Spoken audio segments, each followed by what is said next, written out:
story by Tobias Chanji. The government is in the process of digitizing records so as to monitor religious organizations and their activities. Attorney General Justin Muturi says the country has about 100,000 registered societies, with 40,000 of them being religious organizations. Now, the AG further adds that the government has taken action to ensure organizations that don't meet the requirement will be deregistered. However, a section of religious leaders, among them Deputy President Rigathi Gachagwa's wife, Pastor Dorcas Gachagua, are up in arms, and they say the plans to regulate the church is not okay because it's not the state's mandate. KTN's political affairs reporter Daniel Kariuki shines light on this. The church and its regulation has slowly come to the fore since the Paul Mackenzie-linked Shakahola deaths were first reported. Attorney General Justin Muturi appeared before the Senate ad hoc committee investigating the proliferation of religious organizations in the country and the deaths in Shakahola. It's constitutional.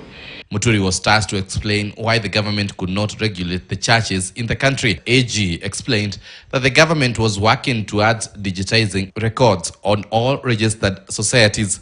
This effort through the House, yes, coupled with the task force that was sworn in yesterday, I believe many people will be able to enrich these efforts that began from the registrar. Yes. Having seen and having listened to the myriad of complaints that have come. The Attorney General told the committee that in 2014, the government had put a moratorium on the registration of religious organizations, with the then AG Githu Muigai coming up with proposals to regulate them to no avail. You can see that the government has adopted a double-edged approach. They have a task force and a commission of inquiry, which have more or less the same mandates. Because if you look at the mandate of the commission, it is more or less what the task force is being asked to do. We must accept that things have changed and change this law. That is our plea from the state law office.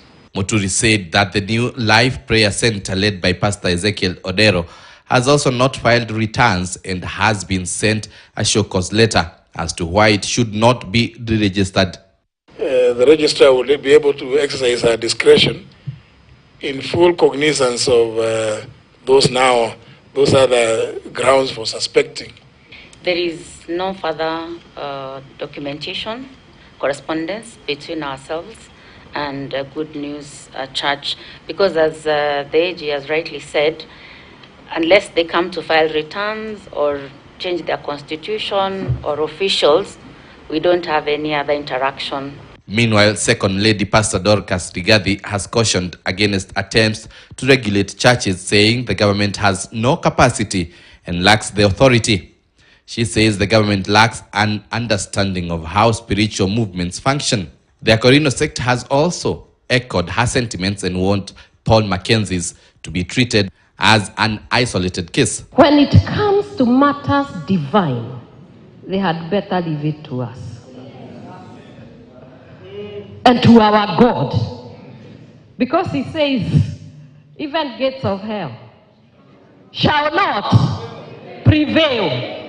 The more you try to persecute the church, the bigger and greater it becomes. However, Anglican Church Archbishop Jackson Ole Sapit has welcomed the move, saying they are ready if the government decided to regulate the church. We support a law that ensures that there will be no opportunity for extremist groups and also cultic practices in our country that lead to people to die. We will support that.